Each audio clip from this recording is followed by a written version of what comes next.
Today we have Raveena with us, baker, pastry chef, cake artist, and entrepreneur.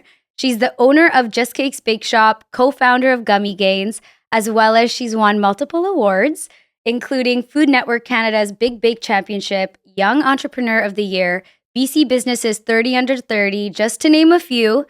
We've also had the pleasure of directing and producing your founder story. Yeah. So welcome. Thank you so much. I'm so happy to be here. This space looks beautiful. Thank you. And yeah, I'm excited for the conversation. Okay, so before we got rolling, we were talking a little bit about how in a lot of these conversations, we talk to the person who's just starting. And today, I feel like something that you have so much value to give in the space of the people in the messy middle, the people who are in transition, the people who have to honestly like clock in and clock out. Totally. And one thing that I learned through producing your mini doc was you have this, I don't know what it is, dude. You have this internal tenacity, you have this internal grit and this like, I have to get this done. I will do whatever it takes to do it and get it done. Yeah. And I just think that like there are things in life that I'm sure you know with having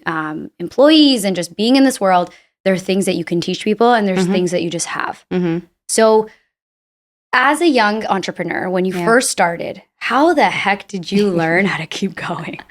I think that's an incredible question. And some days I feel like I have the answer and some days I feel like I don't have the answer. And I think it does boil down to, you know, how bad you want it. And it's being willing to be scrappy with it. It's being willing to be tenacious with it. And like what that means is different for everyone. And I feel like I learn at every single transition point of my life and my career and my journey in business so far. Like I feel like what I kind of defined as, you know, grit and working hard was so different 10 years ago from what it is now. And it just continues to evolve. But like when I think back, when I kind of consider your question and kind of think back like to the messy middle, it's like you're always going to be in the messy middle. And it's learning how to kind of not even manage it, is just being okay with being in the messy middle and knowing that you don't have to have all the answers, but it's just a matter of like, are you, you know, I know this sounds super cliche, but like that 1% every day is truly kind of the thing that keeps me going. Like I literally have it on a big whiteboard in my room.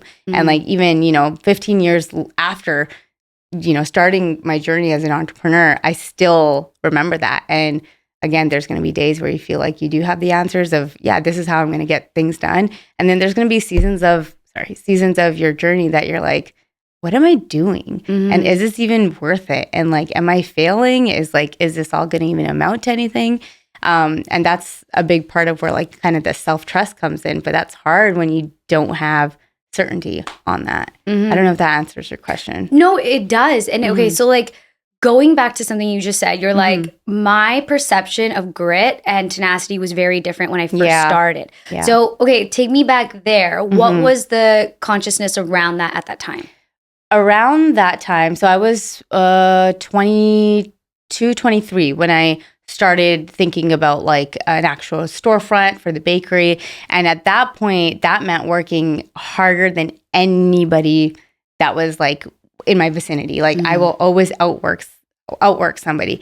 And in that moment, it worked for me. It meant being scrappy. It meant not necessarily having the nicest things, but everything was for the end goal of having this bakery. Starting off with 2 stainless steel tables and 1 mixer. And then literally, you know, the goal was, okay, by the end of this month, I'm going to get 1 more mixer. And like, you know, doing whatever it took to kind of get to those mini micro goals, right? It meant, you know, being the first one in the door in the morning and the last one out. And it literally was blood, sweat, and tears. That's how I kind of defined grit and tenacity at that point. And so it was like the showing up, the overexerting, the better than anybody. Yeah, I think it not necessarily better than anybody, but it was just like I'm gonna work as hard as I can. I'm gonna squeeze as much as I can out. Yeah, the output, because I'm like, this is my dream, and I get the chance to live it, and I'm gonna do its service, right? And then throughout the journey, I think that's kind of changed. Just like tenacity is like, you know, right now for me, it's systems and processes, and that's kind of evolved that way. It's like, okay, if we were talking before, like, you know, business entrepreneurship is is personal development. It's literally a mirror, and your business is only going to grow as much as you're willing to, right? And it's going to reflect that. If you're stagnant, if you're not putting in that effort to grow as a human, your business is also going to stay stagnant, for it's only sustainable for so long. So I think when you talk about tenacity and those things, is like you have to be willing to change, and the definitions of tenacity and success and hard work change with that process as well. Yeah. So I think that's been a big kind of that transition piece for me too. Mm-hmm. How did you, like, when was a time when you were faced with that mirror where you had to recognize, like, oh, like, I have to grow in order for this to grow? Yeah. Great question. It's actually quite recent in that decision of, I've for a little bit of context, I've spent, 15 years building this brand, 8 years building this storefront. And then I kind of got to a point where I'm like, I think it was like, it's wedding season, it's like late night, and I'm like still working, 10-hour days. And I'm like, I know what I need to do to get to my business to the next level. And what I'm doing right now, as much as I love it, is not going to do that. And it's for the kind of like the greater kind of good of the business, right?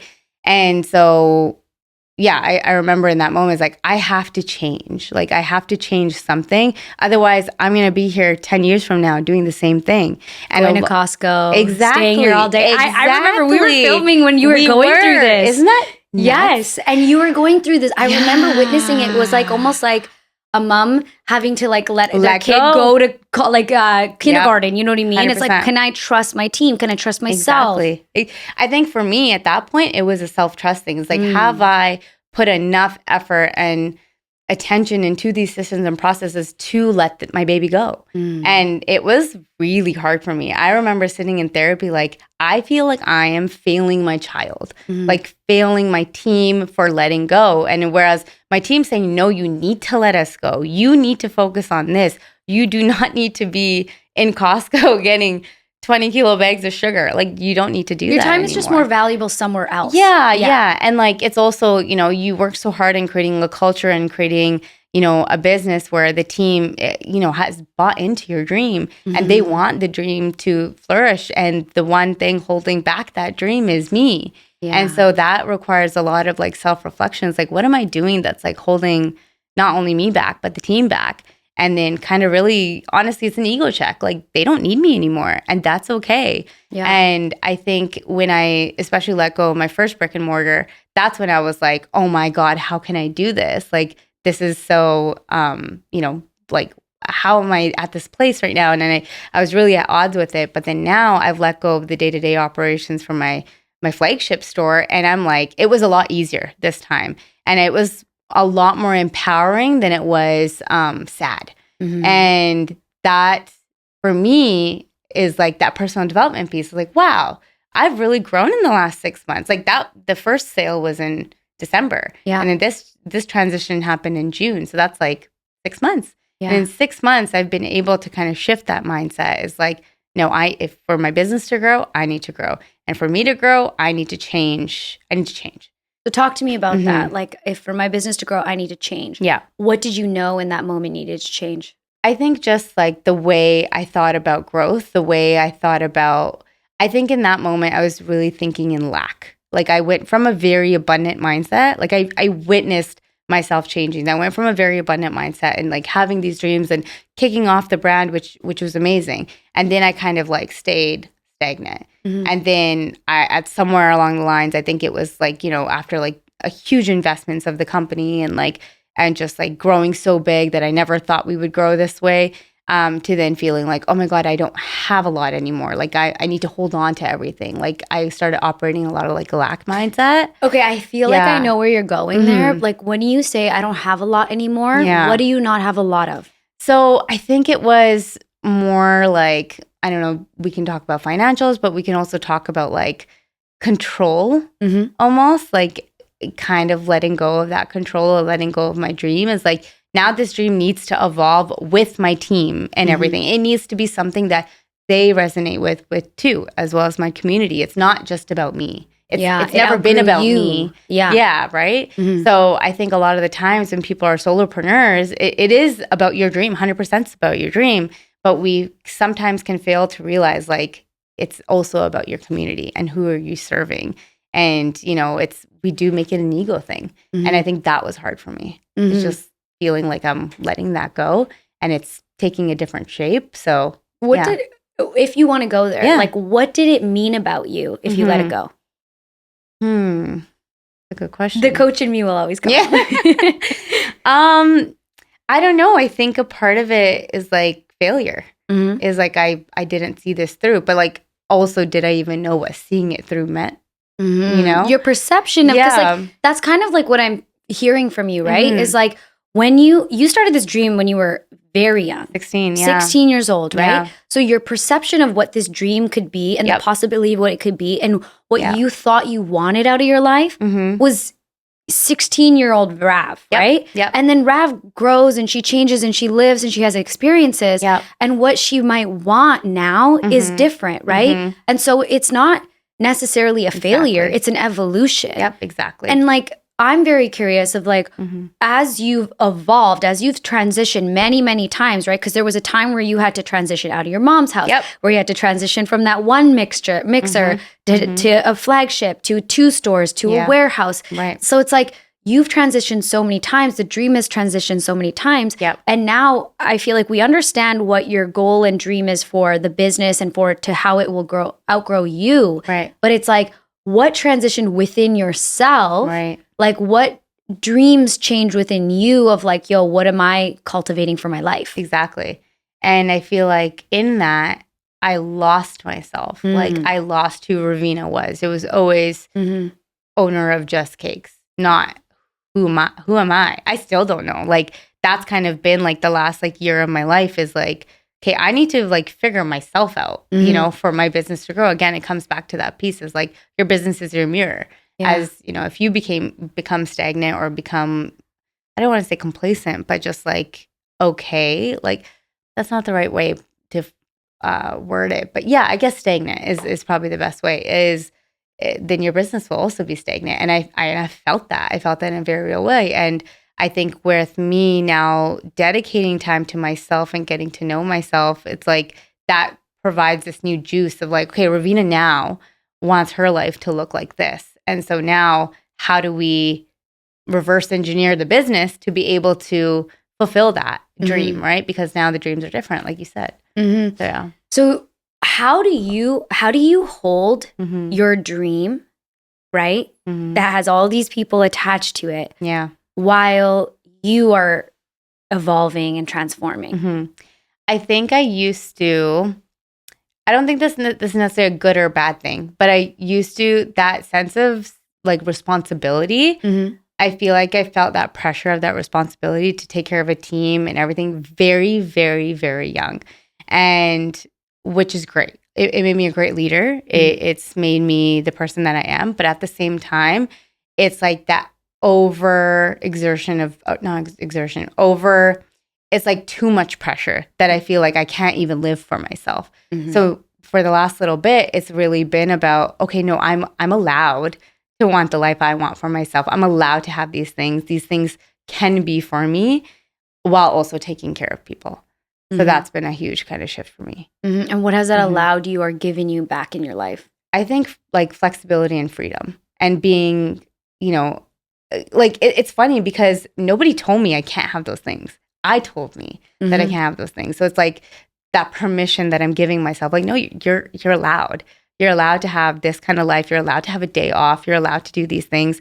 And like nobody has ever said that like, Rav, no, you have to work this much or you have to do this. It's all been me. So it's like re-coaching myself is like, you're allowed to have these things and live this life and ask for this and all of that. And yeah, you're allowed to like your life. Exactly, you know? Exactly. I know. Because you're not the first entrepreneur who's told me that. And I see it and witness it. And I have felt it in my own self. And I was like, is it the inner perfectionist? I don't know what it is. But it's like, I think you almost get used to so much pressure.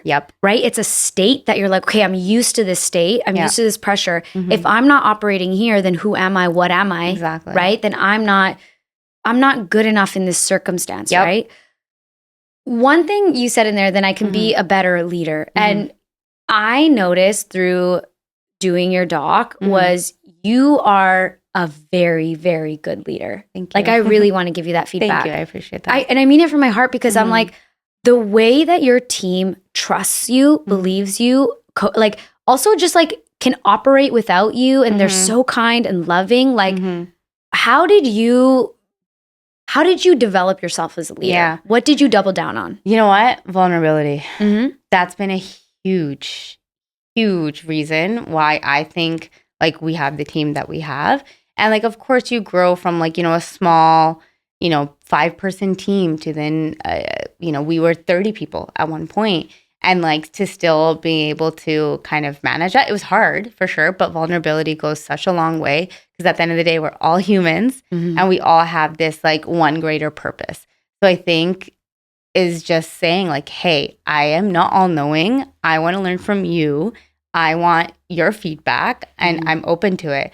And I think that's a lot, that's one kind of quality that a lot of business owners, entrepreneurs kind of don't have or don't practice as much. Well, even just that part of you saying like, I want to learn from you. Yes. I think that a lot of people enter the room like I know everything. When we were young, right? That was the model. It was this hierarchy model of like, yo, like I'm at the top, I know everything. That doesn't work today. No. I don't think it even worked really that well back really then. Didn't. Yeah. Okay, so you're there, you're allowing them to also contribute. And when you allow them to contribute and show up and be in their magic, what happens? Well, it's that sense of responsibility on them too. Like, hey, it's not just about Rav and her dream. It's what can I contribute to this dream? My pastry chef, she's so incredible. And I've just seen her growth over the last 5 years. And just like going from someone that, just treated like a 9-to-5 to now managing the menu and like dreaming up these new things that I'm like floored. I'm like, wow, like I'm so proud that we get to put this under our banner, right? Also one thing is like I tell people, call me out. Call me out if I'm not being the leader that I claim to be. Call me out if I'm doing something that I tell, that we communicate to the team to do, but I'm not actually exemplifying. Small examples, right? It's monkey see, monkey do. It's small examples. It's like, we tell the team, like, condense your fillings. If you only have this much left of chocolate sauce, then you put it in a smaller container. And then one day I messed up. I didn't do that for 2 things. And my pastry chef called me out in front of, like, Rav, you know what we say to everybody? I'm like, yeah, you're right. So is that actually how you reply? Because I feel like sometimes you call people out and they just have such an ego with it. Yep, and then they get defensive. No, I'm like, no, you're right. Like, that's how I do reply. And I do think that's one thing I do like about myself is I'm able to handle, constructive feedback. And if someone is going to say something that, hey, this probably isn't your best work or whatever, I'm like, okay, that's completely fair. And I think it's taken years to get to that point. Because I mean, even still, like sometimes we'll get a negative review and it'll sting, but like everyone is entitled to their opinion and there is always a lesson in that. Whether you agree with them or not, it's just, it's something to take as feedback, right? Yeah, it just is. Yeah, I feel like taking feedback is such a skill. And I feel like different groups of people do it differently. Like I work in mainly groups of men, right? And so feedback in groups of men is very different. And I try very actively when I have larger productions to be able to hire women. In my coaching company, I hire women. And something I've always been very curious about when you have an all-female team is like, how do you navigate that? It's a lot of different personalities and a lot of hormones. If I'm being super candid. But I think, again, it just comes to leading by example, right? It's like, and then also if someone does get, a little heated or a little, defensive, it's like, hey, listen, like this isn't an attack on you. It's literally following what example we want to set, right? And there's been times that like we do all slack as a team and it's like, then we need to call us all out and say, hey, this is not the company that we want to be. So it's how do we regroup? Whatever. What do we need to do to regroup, right? And I think with women, like nobody likes to be singled out and nobody likes to be, attacked or anything like that or feeling like they're put on the spot. So we try our best to kind of like do it as a group thing. It's like, hey, this is some of the feedback we got. I'm not singling anyone out, but like this is what we can improve on. Or I'll have sometimes a private conversation works better, right? I think it really depends person to person. It's not even like male to female. It's just person to person. It's like someone would rather me pull them to a corner, whereas someone else may be like, let's just have a group conversation. Like, hey, this is something I've noticed and how can we improve? So I think it's different. Everyone, yeah. So this is your version of when you are the boss, right? You are the bottom line. Yeah. Now you are a co-founder, which is a very different experience. It's very different. Yes. Welcome to the world of partnerships. Yes. So how did Gummy Gainz come together and how does it feel to be in a partnership? Yeah, I love this story because it's very serendipitous and very happenstance. And that's like kind of like the theme of my life, I feel. So yeah, my partners, Mark and Ben. So Ben is in the fitness industry and then Mark's been in manufacturing for a majority of his life and like textiles. And then so Ben was training Mark and they were kind of talking about getting your protein intake up because everybody needs protein and Mark hates chicken. So he was like, there must be a candy or something, a gummy I can take that has protein. I love that he went from chicken to candy. Literally, right? Yeah. He was like, I could eat candy all day if it was protein, you know? And then so Ben did some research and nothing's on the market, right? This is about 3 years ago. Yeah. Not much on the market for like whole protein and stuff. And they're like, we need to do this. So they, started their research and everything and found, again, nothing on the market. We found a protein supplier that could work with what we wanted to do. And that's kind of where I came into the picture. They kind of found me through a friend of a friend. And they said, hey, top secret, but we want you to work on, this project, like some samples, right? Yeah. And I was only supposed to come on to like as a recipe formulator. I wasn't supposed to like be a partner or anything. So I gave them my first, I think it was 2 or 3 batches, and they were like, oh my gosh, this is amazing. Would you like to be partners? And I'm like, kind of have a lot on my plate, but something in me was like, just say yes. Okay, well, just say yes. Question, when you said yes, was this around the time where you were like how long ago was this? Oh, this was like 2.5 years. Okay, so was this the vibe where you were like starting to feel stagnant? Guess. If I had my phone, I could pull up the exact date. But I want to say no. Okay. But it was coming. Yeah. And now when I reflect on it, I was like, everything had to happen exactly like that for me to be able to get to this point. And it's just like been insane to think about. So so then that meeting happened. And at that point, I had 2 brick and mortars. I just bought the warehouse. Like I was like in deep. You were busy. I was busy and everything. And I was still like, something in me was like, no, this is going to be huge. And I want to be a part of it.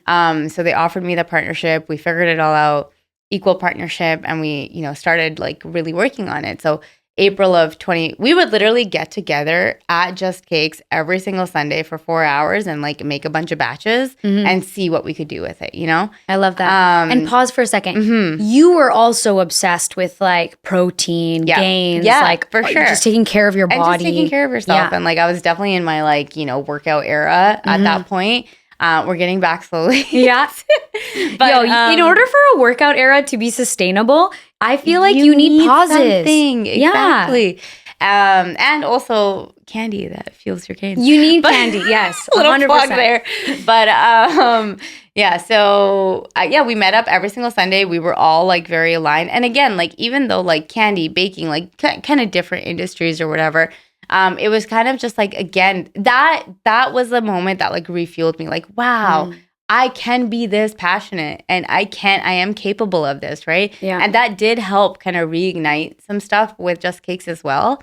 I guess I could agree with like, that was kind of around the point where I felt like complacent and stagnant in Just Cakes. And like, it not that it wasn't growing, like we're making the steps to grow. Your fuel, your spiritual fuel. My juice, right? And then so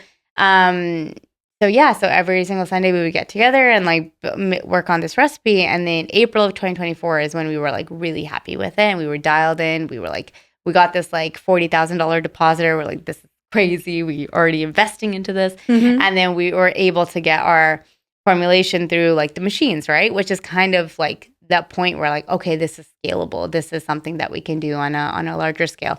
And then so we did that. And then starting May, we started having like hockey clubs and other places reach out and say, we love your product. We want to sell it. So that was like May to September.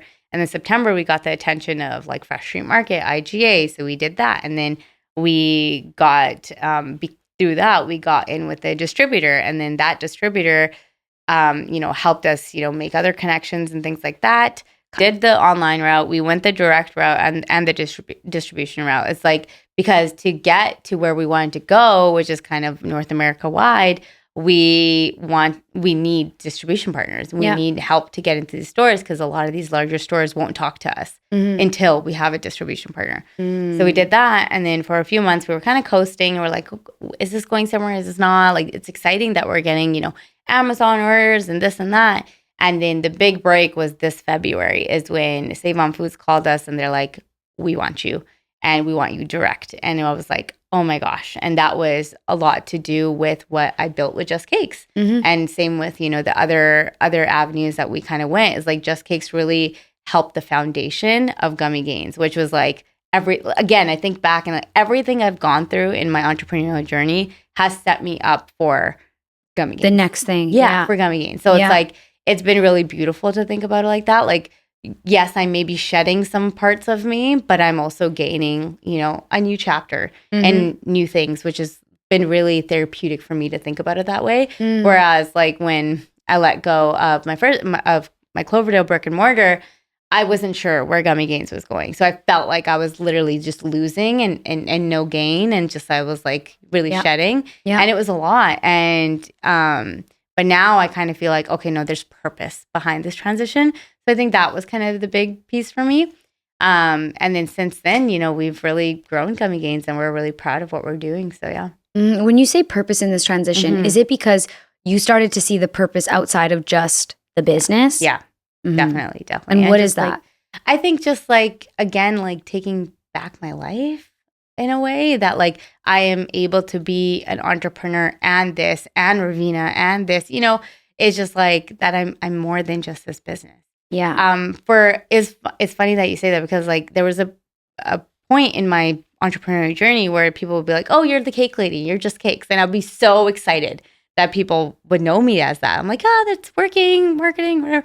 Now when people say it, I'm like, I'm more than that. Know me by my name, like know who I am. Yeah. And then so that's been a big shift for me. And I think that a lot of that comes with ego. And just like, my ego was very attached to the business and how well it was doing. And now I think it's more attached to, not necessarily attached, but like, I just want to be me. And it's that evolution of self, right? Like it kind of goes back to like when you're young and I think of this as like, I remember I met this one guy. He was a cricket player and it's all he did. And then the cricket player life is gone, right? And the time that I met him, he was going through this evolution of self of like, I am no longer the cricket player. Yeah. But that was his whole identity, right? And so he had to rebuild himself up step by step. He knew how to clock in and clock out. He knew how to be consistent. He was like cared about his life, his time, all these things. He had all of these attributes, but he didn't attribute them to who he was. It was just me, the cricket player, right? And so it's like you were always those things and you were always able to put those on. Right. But I feel like when you have a dream as a young person, you're blind. Yeah, you are. Right? Yeah. That really resonates with me, because like I don't know who I am yet, beyond being the cake lady or Just Cakes or even Gummy Gainz now, right? It's like I'm still figuring that part out, and it's like exciting and nerve-wracking, and I'm like, who am I? Yeah. Yeah. I'm constantly like, okay, what do I like? What lights me up? And like there'll be times where I'm like driving home from work and I'm like, I hear a song and it just like takes me back, and I'm like, oh, I can be this person that like has fun and does this and all this stuff. So I don't know, it's been an interesting time. And I think in this reflection, I'm also like unlocking a lot of my like childhood memories too. That's been really cool for me, actually. Tell me more. Yeah. So it's just like before I would always be like, I was really introspective and really reflective, like before, like Just Cakes or in the early days. And then I think I got bogged down by the day to day that I just forgot about all of that, right? Mm-hmm. And then now when people would, or recently when people would ask me like about my child, I'm like, you know what? I don't remember a lot. And that would make me sad. And I'm like, why? Like, and then I would like be mad at myself. Like, how did I forget all these amazing memories? And then now I'll be like, again, driving home from work and like something would remind me of like playing cops and robbers with my sisters, you know, after school until like 11 p.m. until we got yelled at to come back inside. Or like, you know, sharing a room with my sister growing up and like how we would like, you know, take the heads off of Barbie dolls and yeah. Just random things, or being 14 and bicycling to the gas station and getting 5-cent candy, or just like random things. Just being alive, your aliveness. Yeah. You know, I think so much of that comes back because I feel I resonate with that very deeply. I have a very similar experience with that. I think the safer you start to feel in your body, the more of your memories you unlock, because the more of it you're able to hold and you're actually open to it. You know, you're not holding your memories like this, like hoarding them. You're opening them like this and you're like allowing them to be there with you. Yeah. Right? Wow, that was so validating for me to hear. Yeah. Yeah, that I'm like, I am doing the work to like be more safe and secure with myself. So thank you. That was really awesome. I've witnessed it. You know what I mean? I think that like that's something that I've absolutely loved in knowing you is like you know, even though you say stagnant, I don't think you're the type of person who stays stagnant. And it's not necessarily this, because sometimes you can see that in people where it's like they're not necessarily the person to stay stagnant, but you feel like they're running. I feel like you're not running. I feel like you're moving towards. That's awesome. Does that make sense, that distinction? It does. And I do relate to that. Yeah. Yeah. I think especially now in my life, I'm just like, like I'm doing the work. So yeah. So in entrepreneurship, we were talking about this, like there's a lot of conversations for people who are at the beginning. We've talked a little bit about the messy middle. What advice would you have for somebody who is, let's say 3 years, 5 years into their business and they're feeling stagnant? Good question.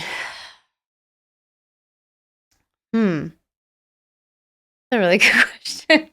Because it can go in a few different ways. Yeah. What advice would I have? Is like, on one end, I would say, you know, don't lose sight of why you started, but be okay with like being fluid in how you get to the end result. You know, like it doesn't have to be a certain way. Like, let's say your end result is, I'll just take CPG.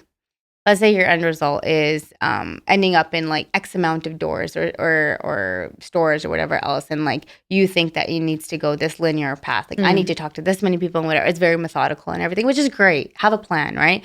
But also there's other ways to get to the end result. You know, one could be, you know, going to, I don't like this example. Sorry. That's okay. Because it sounds very like businessy. It's and very like textbook. And I honestly want to ask you from the lens, because you are smart. Actually, as you were just talking, I was thinking like, okay, I think that in business, you need a mix of strategy and soul. Yeah, 100%. And when you connect to your soul, it is that path that makes you not want to be on that linear path. Totally. Right? And it are okay with not being on the linear path. Yeah. So it's like, why don't you say it for the two people? The one person who knows that what they want and this is still what they want to grow. And then the other person who's like, are you really wanting to grow that? Right.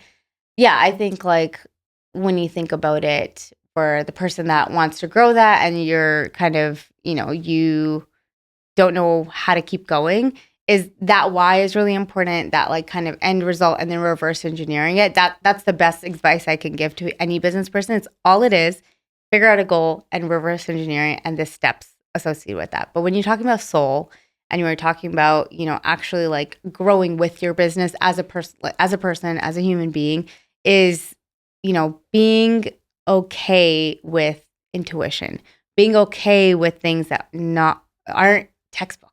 You know, like when something feels good, it feels good for a reason. When something doesn't feel good, it doesn't feel good for a reason. And I think a lot of that I've learned with Gummy Gainz is like a lot of it, people outside looking in, I had people saying, you have too much on your plate. Like, why are you doing this? All this kind of stuff. But like, to me, it felt good. It felt like I was going towards a person that I want to be. And that's why I said yes, whereas, sorry, I'm kind of losing my train of thought. No, it's okay. You're saying like, you're almost saying that in two ways, in two threads, what I hear from what you're saying, my words, not yours, is that your plate is a reflection of what feels good to you. So someone else might be looking at your plate and be like, yo, that's a lot. But that might be a lot for their level of expansion or what they can hold, right? True. Somebody might look at you adjusting and be like, why are you doing that? You're letting that go. Right. But going back to that intuition piece. Yeah. So when you know it's time to move. Yeah. You're saying move. Yeah. Totally. And listen to yourself, right? I think it's also important when you give that analogy of like your plate being full, it's like, be okay with auditing your plate. And that's going to be huge. Tell me more. So I do this thing it's like a delegation bank, right? So I basically make a spreadsheet. I do this like probably a couple times a year.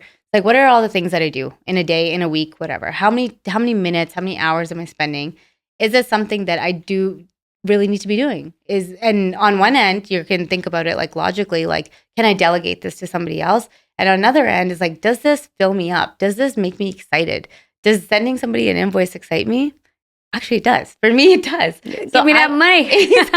Like, you know, like I'll handle that. Yeah. But does,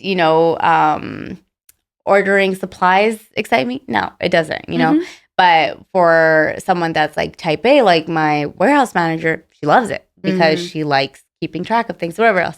I know these sound like, really like, I don't know, not super exciting things. But that is the day-to-day of business is not sexy. Like, as you're saying that, I love going out and picking up props. Yeah. I do not like going out and getting microphones or tech stuff. I just don't. Exactly. So it's like, what gives you freedom and what doesn't? Yeah, exactly. And then what lights you up? Like, I know that's the most cliche thing, but like, if you do more of what makes you excited about your business, you're going to want to work on your business more. Yeah. Even the unsexy stuff. Like, you'll find a way to do it because you're doing so much of like the fun stuff for you.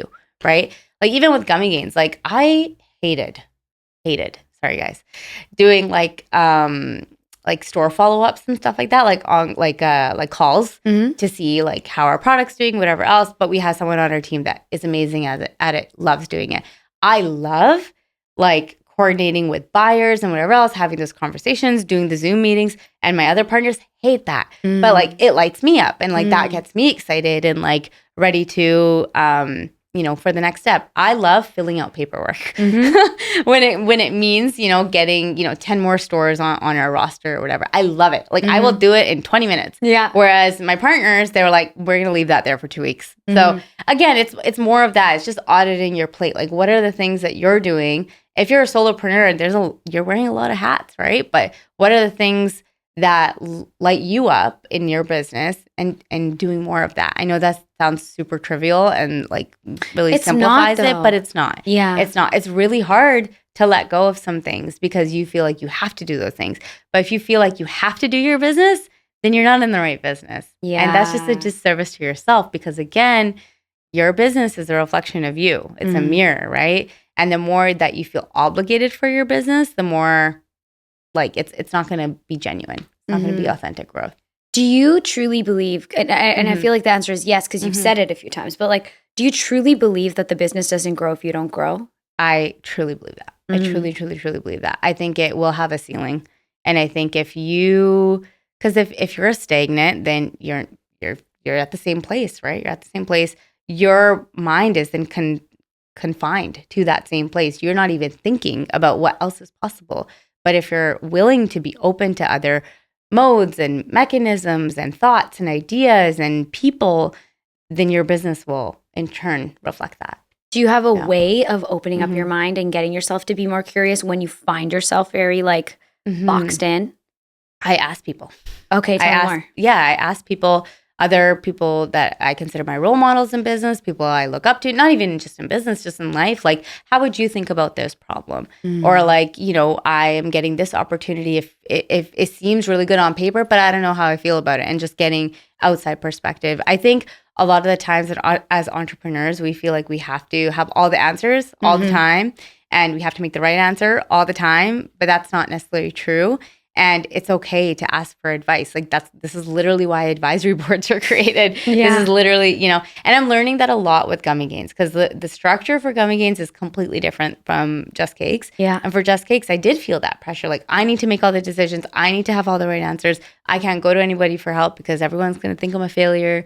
And I did this, whole thing, a creative career, whereas that's a little bit not status quo, and I need to prove myself, right? I can't ask for help. And that's really, that, kicked me in the ass a few times thinking like that.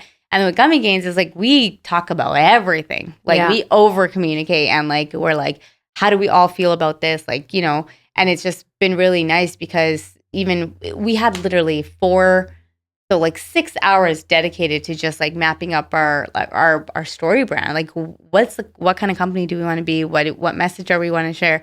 I never did that with Just Cakes. It was just like what I thought was right? Yeah. But with Gummy Gainz, it's like having this collaborative approach.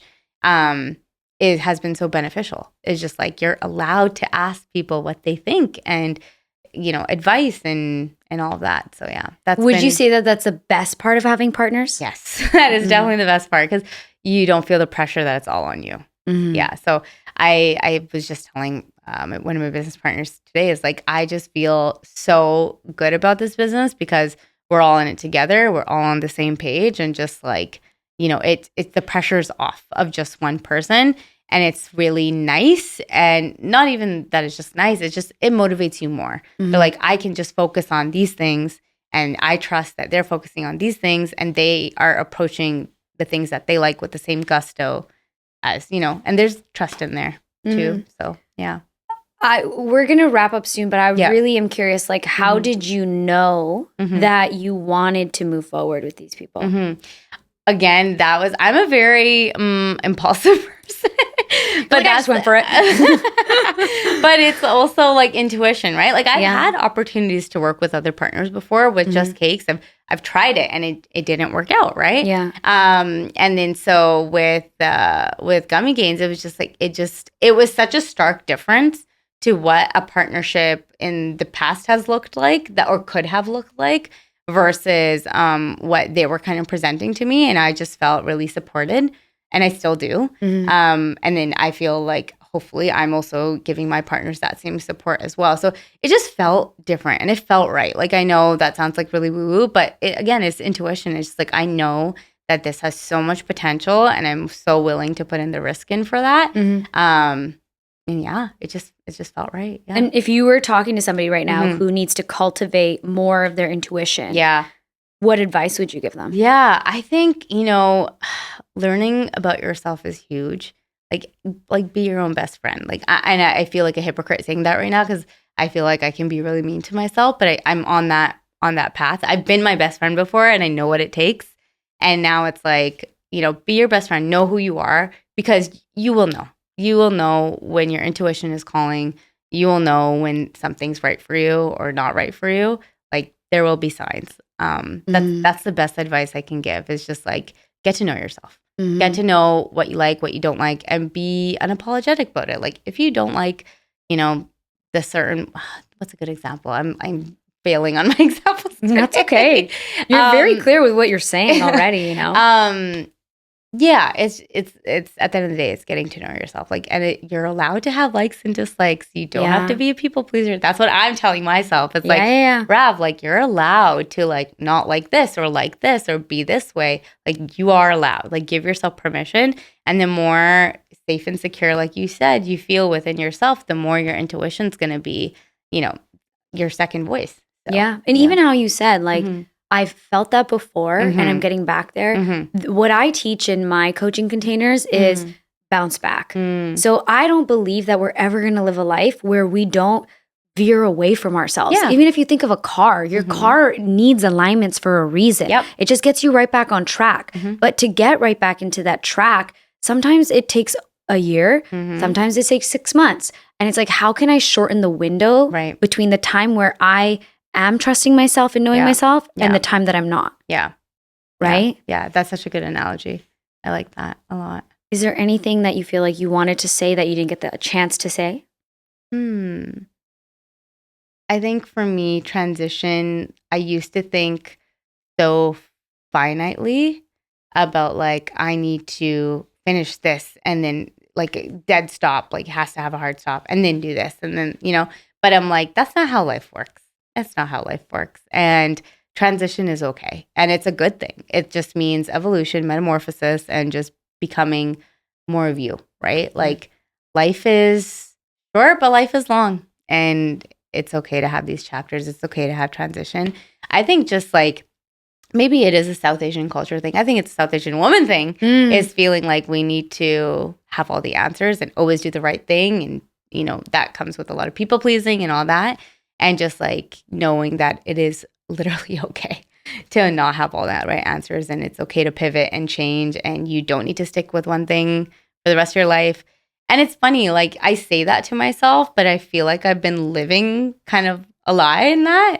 Is that I needed to stick with just cakes and like whatever. But I'm like, why do I feel that way? Like I really don't. I can decide tomorrow that I'm going to maybe try something else or whatever. And I'm allowed to. And that brings me back to like that first conversation before I even started Just Cakes, like end of my UBC career, is my professor said, why do you feel like you need to do one thing? And that like rings in my head all the time. And I tell that in my story, is like, I've literally had that lesson as like a cursor in my life all the way, and I'm yet still feeling like I still need to pick one thing and see it through, whatever else is like, and defining this success as like a full stop or like some kind of I don't know. I think as young people, that's what we were taught. Yeah. That's also what we saw, right? True. Like if we look at it might be a little bit different for you because I don't know your dad's story fully, but like when you look at your parents, like when they were young and they were in careers, it was a 10-year career. Yep. It's like, how long can you stay at the same company and get the